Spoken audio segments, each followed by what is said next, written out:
Oi, eu sou Giana Matiasi, sou jornalista e com 15 anos de profissão eu decidi fazer uma transição de carreira, me tornei empresária com um único foco, o meu bem-estar.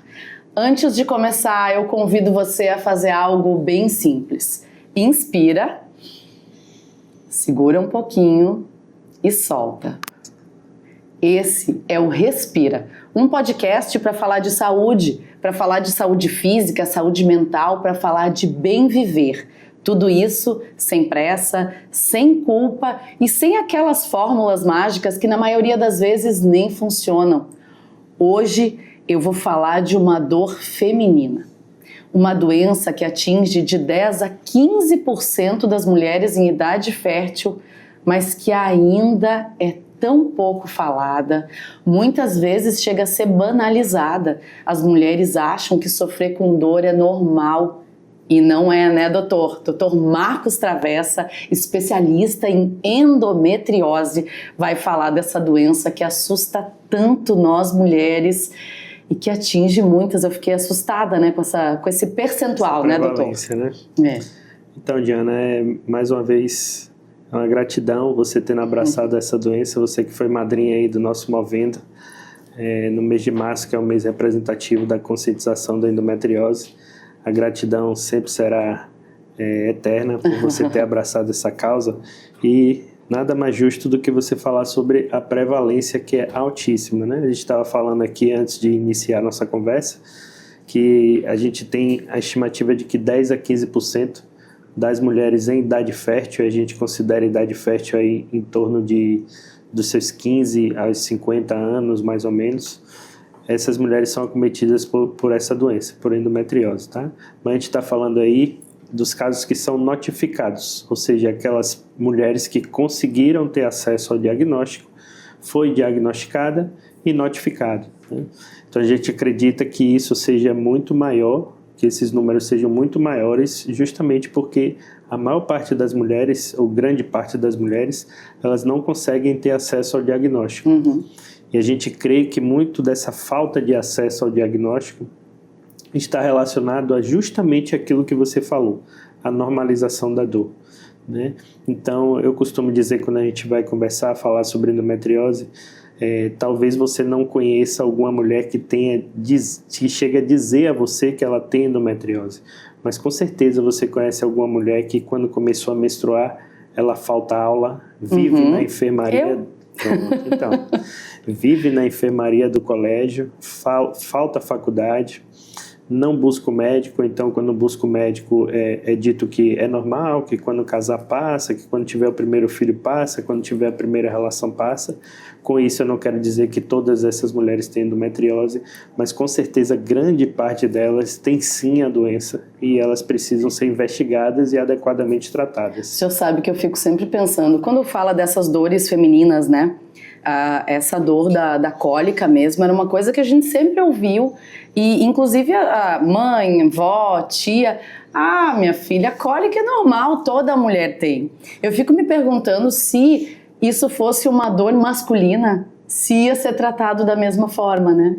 Sim, talvez tivesse um outro olhar, né? Mas graças a Deus esse é um papel que você está fazendo aqui e que eu estou podendo participar, que é justamente tentar modificar esse contexto, esse cenário. E se a gente partir do primeiro ponto, que sentir dor não é normal a mulher mensalmente ela ter uma quantidade de dias menos produtivo do que um homem, por exemplo, porque ela sente dor. Não é normal ela ficar no trabalho uma semana ou 10 dias, ela ficar completamente sem qualquer produção, sem qualquer... sendo incompreendida pelos colegas, né? Isso acontece normalmente. Volto a falar, com isso eu não quero dizer que todas têm endometriose, até porque existem outras causas de dor pélvica, mas ela precisa ser investigada e com certeza grande parte dessas mulheres vão ser diagnosticadas com endometriose. E a partir do momento que ela é diagnosticada, ela sabe que caminho percorrer, né? Com a ajuda de especialistas, ela vai conseguir ter uma melhor qualidade de vida. Então é esse o cenário. Uma outra coisa que me chama a atenção quando a gente fala de endometriose é a mulher, ela sente essas dores, mesmo que já tenha passado da fase da adolescência, quando adulta ela resolve investigar. Ou seja, ela já sofreu por alguns anos e aí ela vai investigar. E muitas vezes essa investigação também leva tempo para fechar o diagnóstico, né? Não é um diagnóstico que você faz um simples exame de sangue, por exemplo, e diz, é endometriose. Exatamente. Primeiro, essa dificuldade diagnóstica, ela se inicia, volto lá de novo, na normalização da dor. Depois ela se inicia por sintomas inespecíficos. O que é isso? São sintomas que podem acontecer também em outras doenças, né? Então não são aqueles sintomas que são específicos da endometriose. Uhum. Terceiro ponto, a dificuldade em se encontrar ainda profissionais que sejam voltados à endometriose. E aí quando eu falo profissionais que sejam voltados à endometriose, é profissionais que não normalizem a dor e profissionais que sejam dedicados ao diagnóstico da doença. A gente hoje sabe, muita gente em conversa com a gente fala que doutor, está aumentando muito a endometriose. Na verdade, eu não acredito que a doença ela esteja aumentando, eu acredito que ela sempre existiu, entretanto hoje existe uma facilidade maior, mesmo assim ainda é difícil, de profissionais que sejam voltados ao exame de imagem, como ressonância, ultrassom, dedicado para mapear a endometriose. E esse diagnóstico ele é feito, que antigamente não era feito, entende? Então, antigamente, a mulher chegava com quadro de dor, o colega médico até investigava, mas sugeriam ultrassom simples e, na maior parte das vezes, o ultrassom simples ele não vai conseguir fazer o diagnóstico da doença. Então, com esse avanço tecnológico, avanço de técnicas e de materiais, tanto humano quanto equipamentos, a gente consegue disponibilizar um diagnóstico mais preciso, mas ainda existe muito para a demanda, a quantidade de doença que existe, de doentes que existem, ainda existem poucos profissionais que sejam adequadamente treinados para poder fazer esse diagnóstico. Apesar disso, tem sido melhorado muito, tem aumentado bastante, mas ainda existe um desbalanço, vamos dizer assim. É difícil eu volto a isso, né? Porque é difícil a gente ouvir isso que o senhor está trazendo para a gente, né? Quando a gente tem uma quantidade tão grande de mulheres que sofrem com uma doença que é tão séria e que uma vez por mês essa mulher vai sofrer muito de dor, vai deixar de ser tão produtiva, vai sofrer em casa, vai ter dificuldade de conviver e ainda assim o senhor vem e me diz que são poucos profissionais, que tem, né, poucos estudos talvez voltados a isso, se comparado a essa demanda de mulheres, né? Sim, é difícil, né? Mas é duro dizer isso, mas é como tudo na medicina evolui, né? Ela vai evoluindo com o tempo, vai evoluindo com os trabalhos científicos, e isso demanda, para a gente ver se é verdade, se não é verdade, demanda um certo tempo. Mas graças a Deus, eu volto a dizer, é um cenário completamente diferente do que era anteriormente, né? Para você ter uma ideia, anteriormente, quando se tinha uma mulher que era muito incapacitada de dor, muita dor, que não tinha mais o que ser feito, a proposta para essa mulher era se fazer uma cirurgia, ou seja, uma laparoscopia com fins diagnósticos. O fim era tentar saber o que ela tem. Porque não se sabia, ou seja, você fazer uma cirurgia. Era com esse objetivo, não tratar. Hoje não se usa mais isso, ou se usa em última instância, né? Então, isso desenvolveu, associado a isso, o desenvolvimento das técnicas de mapeamento de endometriose, tanto por ressonância como por ultrassom, né? Então, isso vem ao longo do tempo se desenvolvendo. Por exemplo, uma outra questão voltada ao tratamento. O tratamento lá atrás, quando a gente começou a militar nessa área de endometriose, o tratamento era só particular, convênio quase não existia. Hoje a gente já tem serviços de qualidade, inclusive pelo SUS, que a gente consegue oferecer uma melhor assistência. Então, às vezes não é na velocidade que a gente deseja, obviamente, mas com certeza a gente que trabalha nisso há muito tempo, olhando lá para trás e vendo como é hoje, a gente já percorreu um tanto. E a gente vê que isso se deve em parte ao que a gente está fazendo aqui, né? Sim, que é falar sobre essa doença, informação.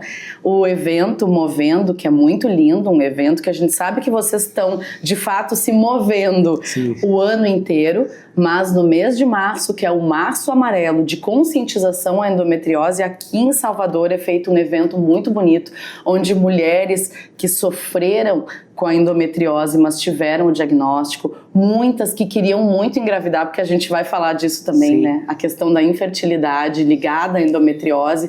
Então, mulheres que conseguiram realizar o sonho de ser mãe, depois que tiveram o diagnóstico e puderam fazer o tratamento. Então, cada vez mais a gente vê que isso vem sendo falado e que esse evento é muito bonito. Eu fui madrinha e foi muito legal ver aquelas mulheres ali todas reunidas e uma dando apoio para a outra e a gente sentindo como os profissionais, como o senhor, estão ali dizendo, olha, nós estamos com vocês, né? Isso é muito importante, porque tem essa questão de quando a mulher ela descobre uma doença dessas e normalmente vem com essa questão da infertilidade, né? Também do diagnóstico da infertilidade, esse momento a gente está muito vulnerável, né? Sofrendo demais. Aí você fala de um outro ponto que não é só a dor física da doença, né? É a dor psicológica, é a dor da mulher se sentir menos mulher, em algumas vezes por não conseguir gestar ou algo do tipo. Então aí são os outros aspectos relacionados à doença e que a endometriose ela vem muito associada à infertilidade. Se a gente pegar os pacientes de infertilidade e fizer uma estatística, cerca aí de 50%, né? Algumas estatísticas até mais de 50%, ela tem endometriose associada, né?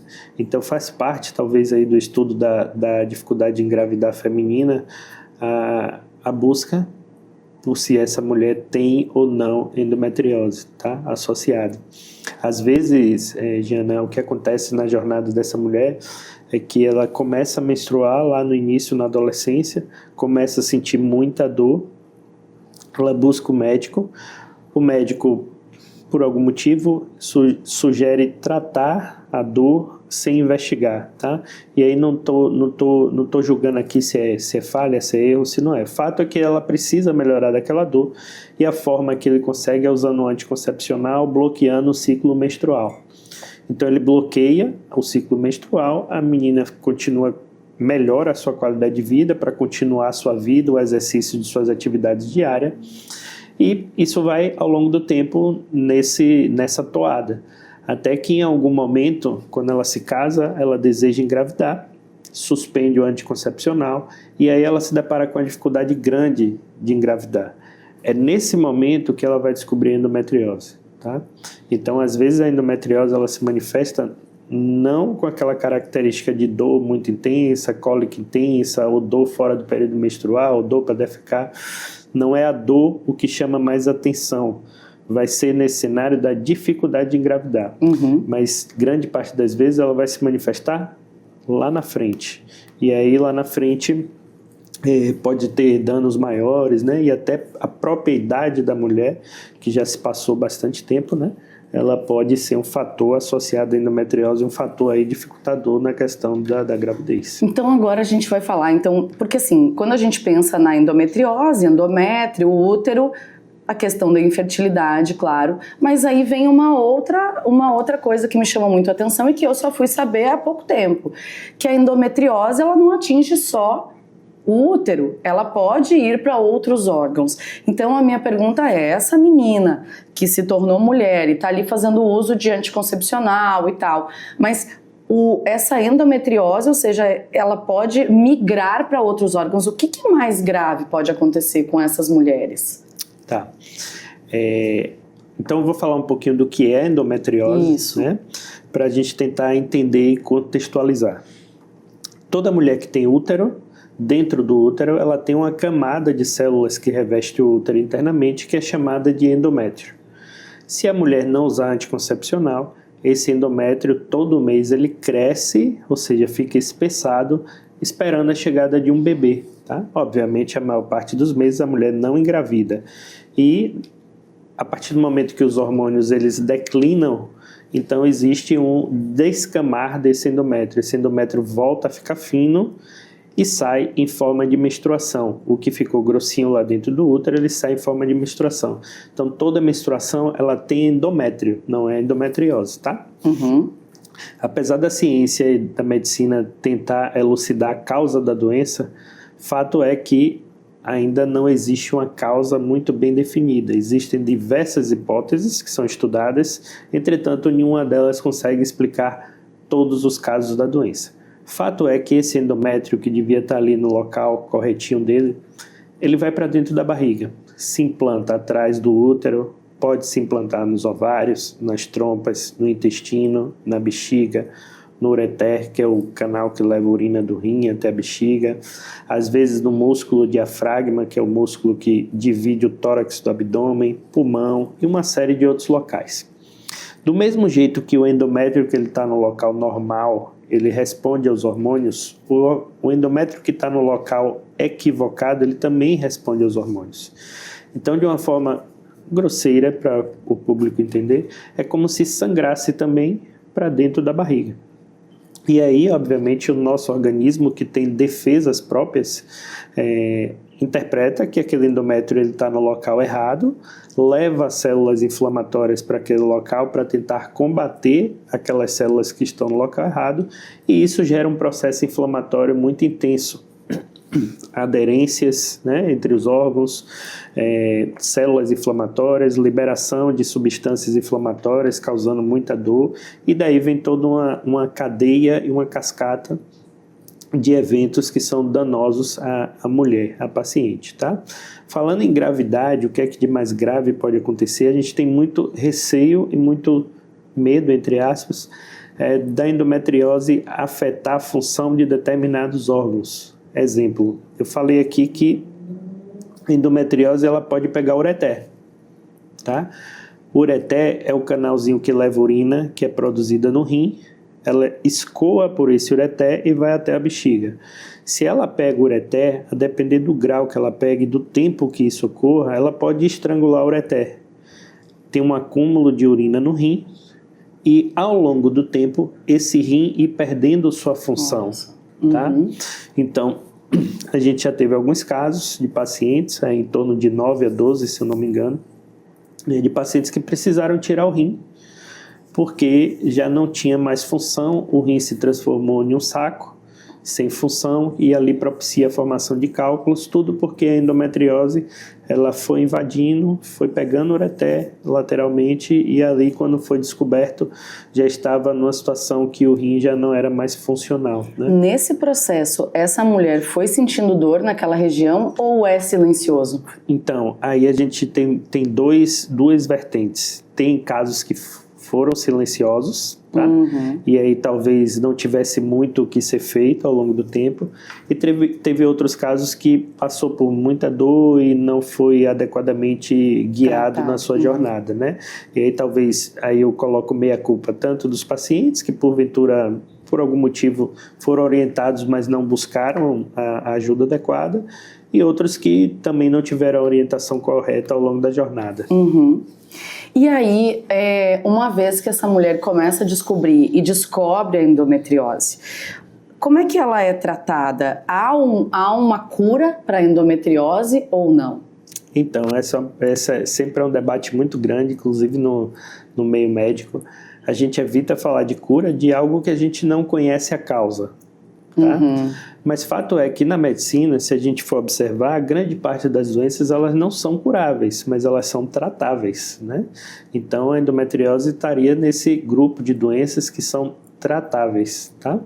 E o que é tratável? Você vai precisar ao longo do tempo de sua vida, mesmo que você não sinta absolutamente nada, mesmo que você tenha seus 10 filhos, ao longo do tempo você vai precisar fazer exame de mapeamento e vai precisar ter um ginecologista ou um médico que você escolha que ele seja focado na endometriose, para ele sempre estar correndo atrás da doença, não a doença correndo atrás de você. Eu acho que esse é o principal ponto, tá?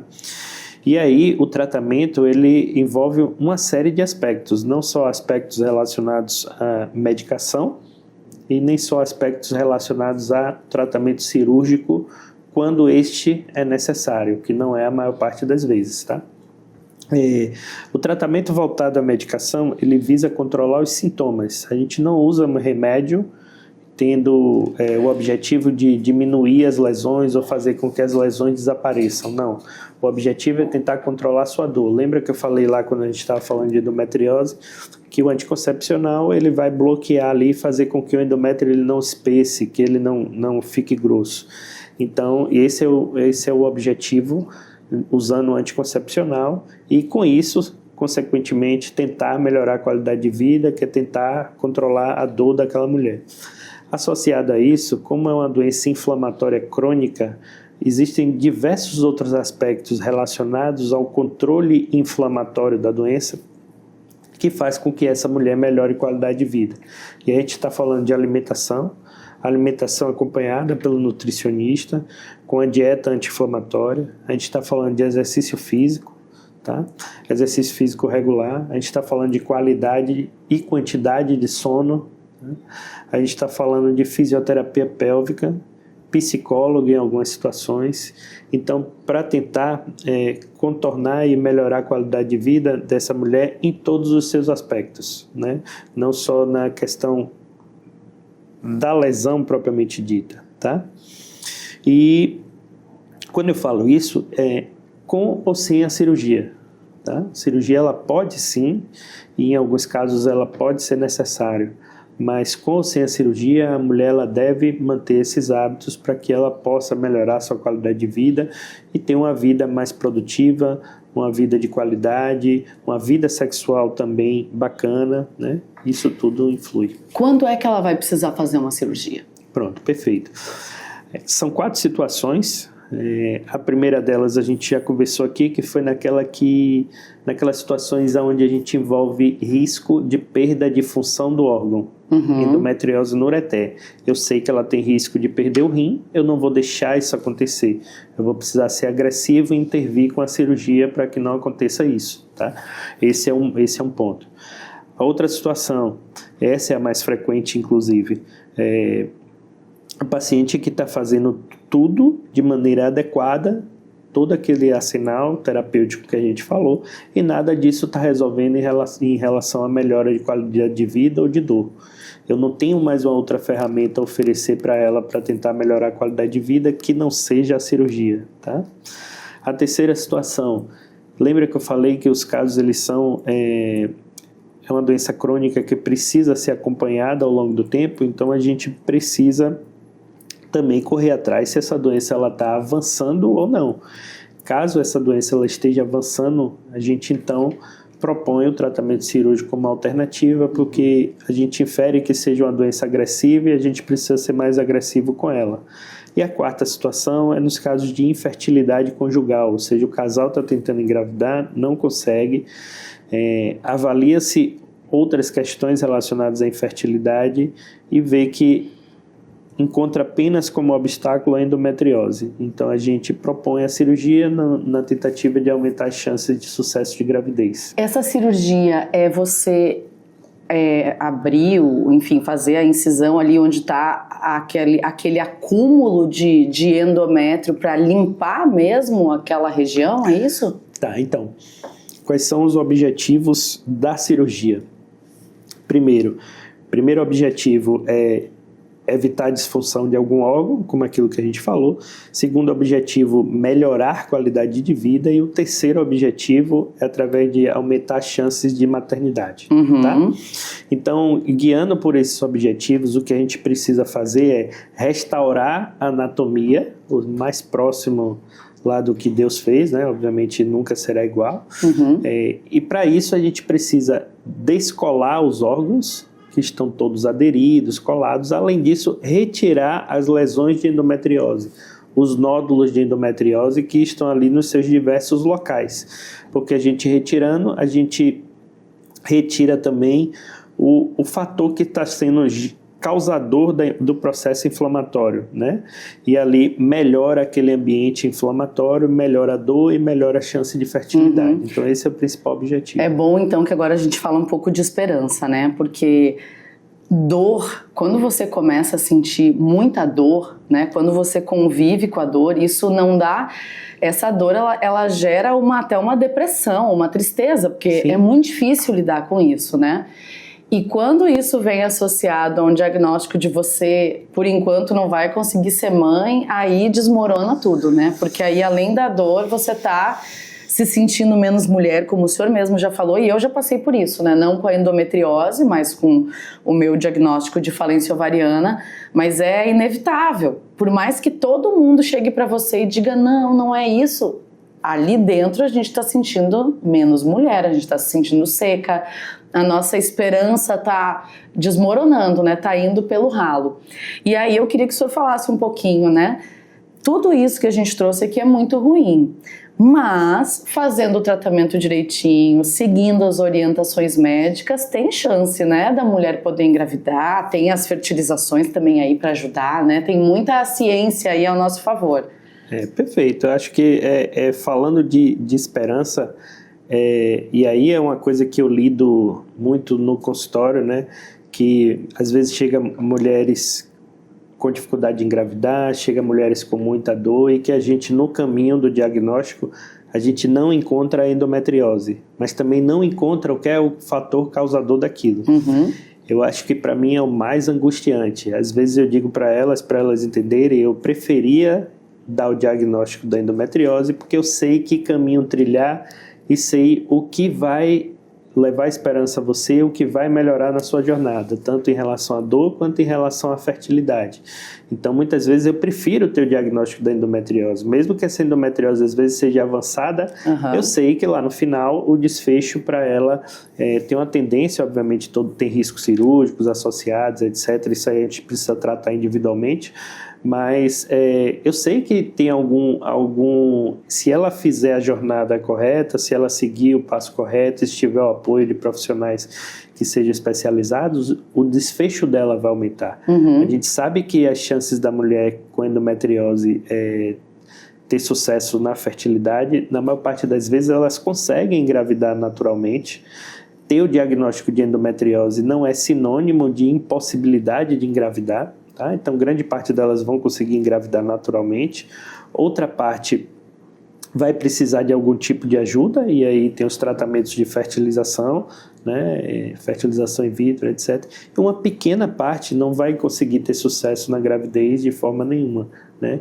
Então, esse ponto da esperança é um ponto fundamental, porque muita gente recebe o diagnóstico e dali, muitas vezes por desconhecimento, falta de informação, já supõe que é um diagnóstico de impossibilidade de engravidez, né, de gravidez, ou seja, eu tenho endometriose, então eu não posso engravidar. Só que a gente não procede assim, é estatística isso, tá?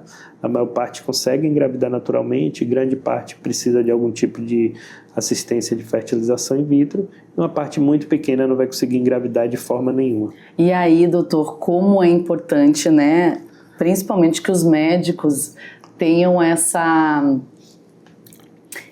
empatia, né? Porque para o senhor está só fazendo o seu trabalho ali, é mais uma paciente que chegou, o senhor estudou mais da metade da sua vida, né, para hoje ser o especialista que é, então é uma coisa prática, eu estudei muito, é o meu trabalho, mas do outro lado tem uma paciente que está no momento mais delicado da vida dela, então precisa dessa humanidade, né, desse carinho também, desse olhar para essa pessoa, né? Não só como uma paciente. Então, acho que é nosso papel, né? Senão a gente começa a tratar exames,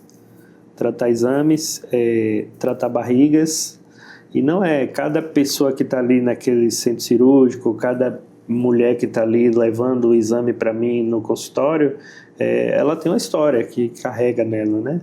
Então a gente precisa ter esse olhar até para não só alinhar as expectativas e alinhar a jornada dela conforme os objetivos que ela tenha, né? Então, a gente precisa entender toda a história. Isso é bacana você citar esse ponto, com essa questão de redes sociais, de um acesso mais fácil a gente. Então, termina algumas pacientes, algumas mulheres mandando, doutor, olha aí meu exame, diga o que eu tenho que fazer. Pelo amor de Deus. Então, a gente quer ajudar, entende tudo, mas a gente precisa entender a história daquela mulher, precisa entender o que é que se passou na vida dela, o que é que a endometriose já causou, o que é que não causou, se ela fez aquele exame e descobriu aquilo ali, só que ela não sente absolutamente nada. Então, todo tratamento ele precisa ser guiado pela história da mulher. Né? E a gente fala história emocional também, né? De expectativas e anseios e tudo mais. Nós não somos máquinas, né, doutor? Não, cada caso é um caso. É um caso, exatamente. Às vezes o que não deu certo para uma paciente, para outra pode ter sido perfeito, certo, né? Então, e as pessoas, as mulheres naturalmente e o ser humano tende a se comparar, não, porque minha vizinha isso deu certo, porque minha prima tem endometriose, mas só tomou aquele remédio. Ai, a gente se apega a tudo, então, né? Mas doutor, tem certeza, porque a minha vizinha ela tomou aquele... Isso é bacana, e é um médico, obviamente ela está pensando de uma forma coerente, né? Ela está se comparando com alguém próximo a ela, e aí que o médico entra para poder explicar as peculiaridades de cada coisa, de cada cenário, por que naquele remédio não é mais indicado para ela sair com aquele entendimento e uma aceitação maior do tratamento. E aí agora eu fiquei curiosa, doutor, o senhor é ginecologista, por que vou dizer assim, se encantou com a endometriose e começou a estudar ela tão a fundo? O que é que levou o senhor a ser esse especialista nessa doença? Vamos lá. Eu, quando comecei minha carreira, meu pai é médico, meu pai é ginecologista, e meu pai atuava e atua até hoje como cirurgião ginecológico voltado para câncer, câncer ginecológico. Então, eu sempre foquei na minha formação por gostar mesmo, comecei a acompanhá-lo desde cedo, em cirurgias ginecológicas de maior complexidade, como é a cirurgia para câncer, E aí fui com isso. A faculdade e tal, acabei a faculdade, fui logo fazer especialização em ginecologia e vi que só na especialização de ginecologia eu iria ficar um pouco de mãos atadas no que tange a cirurgias de mais alta complexidade, ok? E aí fui para uma segunda residência, que foi a de cirurgia geral, para que me desse um maior know-how na questão de complicações cirúrgicas, etc., ficar menos dependente de outras especialidades e mais autônomo. E na residência de cirurgia geral, eu me encantei pelas cirurgias minimamente invasivas, que são as cirurgias laparoscópicas. Naquele tempo não existia cirurgia robótica. E aí eu ficava pensando como unir uma coisa e a outra, cirurgia de alta complexidade, cirurgia menos invasiva. Entretanto, eu não gostava, e como não gosto até hoje, de lidar com morte, etc., no que tangia as questões de cirurgias oncológicas. Eu não gostava, isso eu também não podia só fazer a cirurgia e fazer de conta que isso não existia, não é? Então eu queria tentar unir o útil ao agradável. E aí, ao longo do tempo da cirurgia geral, eu conheci a cirurgia de endometriose, né? E aí foi quando eu fui lá para o Sírio-Libanês e terminei entendendo um pouco mais sobre a doença e vi que aqui eu me encontrei. É tudo que eu quero, lidar com qualidade de vida, com cirurgia de alta complexidade, com maternidade, que é nascimento ao invés de morte. E aí terminei migrando por essa área. Para falar de vida. Me encontrei, foi aí que os caminhos naturalmente foram me levando para isso aí. E eu acho que é isso, né? Porque quando a gente tem uma doença como essa, que a gente mesmo já trouxe aqui ao longo da nossa conversa, que ela ainda é tão pouco falada e tão pouco estudada, precisa muito mais, mas só quando a gente tem alguém que é apaixonado por isso, para ir sempre além. Não, mas peraí, deixa eu ver o que mais eu posso fazer aqui, né? Deixa eu ver para onde mais eu posso ir para ajudar essas mulheres, né? Então, e realmente assim, eu me encontrei. E brilha meus olhos mesmo. A gente percebe. O que me traz felicidade é falar sobre endometriose. Me chamou muito a atenção justamente naquele evento, né? Que a gente via o carinho que as pacientes vinham e falavam com o senhor, e quando o senhor foi falar dessa questão toda, ver o sucesso daquele evento, aquele tanto de pessoas ali imbuídas nessa missão de trazer esse conhecimento, de trazer esperança, né? Porque o que a gente precisa é justamente isso, né? É ter esperança diante de um diagnóstico duro. Exatamente. Eu acho que quando você recebe esse diagnóstico é impactante, mas você saber que existem, primeiro, pares seus que estão vivendo aquilo ali ou que já viveram aquilo ali, né, que tiveram histórias bem-sucedidas, e você encontrar também profissionais, e aí eu falo de tudo, não só a questão médica, né, pessoas como você, inclusive, que abraçam a causa. Então tudo isso é muito importante para que elas se sintam amparadas, acolhidas e que não estão sozinhas, né? E nem só aquela consulta ali no consultório, acabou, saiu, a maior parte do tempo ela vai estar sem a nossa proximidade, né? Então é bom ter essas comunidades para que, agora sempre prezando pela verdade, em tempos de redes sociais. É verdade. A gente tem que prezar pela verdade, a verdade é a científica, e prezando por tudo isso, né?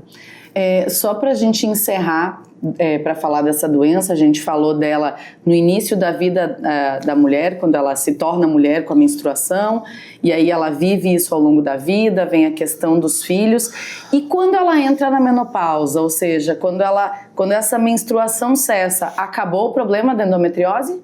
Então, aí tem 2 pontos. Primeiro é que cada vez mais, graças a Deus, a mulher vive mais, então ela vive mais tempo na menopausa, né? E viver mais tempo na menopausa é muito bacana, só que em algum momento ela vai precisar da reposição hormonal, como na maior parte das vezes. E lembrando lá daquela historinha que eu falei, que os hormônios eles estimulam a doença e tal, então quando a gente vai fazer essa reposição hormonal na mulher menopausada e que tem endometriose, pode ser que exista uma reativação dos focos e uma reativação dos sintomas, tá? Então, isso acontece até com uma certa frequência, isso pode acontecer, tá? E o outro ponto é o seguinte: a mulher que tem endometriose, que viveu aí ao longo do tempo e não precisou ser operada ou não foi operada por algum motivo, entrou ali na menopausa, apesar dela não ter os focos tão ativos como se ela tivesse na menacme, que é a fase reprodutiva, as aderências causadas pela doença, aqueles nódulos, todas as sequelas da doença, elas se encontram ali. Então, muitas vezes as mulheres entram na menopausa e mesmo assim continuam sintomáticas, tá?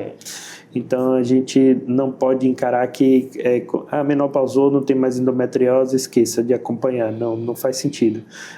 Tem que tomar muito cuidado, tanto na reposição hormonal e também com os sintomas dela, de acordo com a fase da vida. Tá ótimo. Doutor, muito obrigada por ter vindo, por ter nos trazido todos esses esclarecimentos, viu?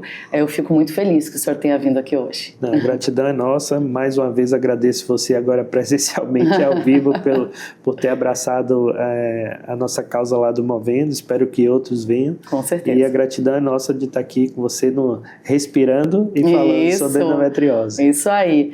Então, gente, a gente tirou várias lições, vários ensinamentos aqui hoje. Mulheres, se lembrem sempre disso. Dor incapacitante nunca foi normal. Vá buscar ajuda, porque cada vez mais a ciência está a nosso favor, os médicos, como a gente viu aqui hoje, cada vez mais especializados em cuidar da gente. Se você tem endometriose, não se desespere, você tem um tratamento adequado que vai lhe ajudar a ter uma vida boa e normal daqui em diante, né? Então, e também não é a certeza de que você não vai poder ter filhos, pelo contrário, com um bom tratamento, e se Deus quiser, você vai ter seu filho sim. Então, minha gente, se você conhece alguém que tem endometriose, se você conhece mulheres que estão sofrendo com dor, mande esse episódio para elas assistirem, e de repente elas estão precisando ouvir essa conversa para ir buscar ajuda.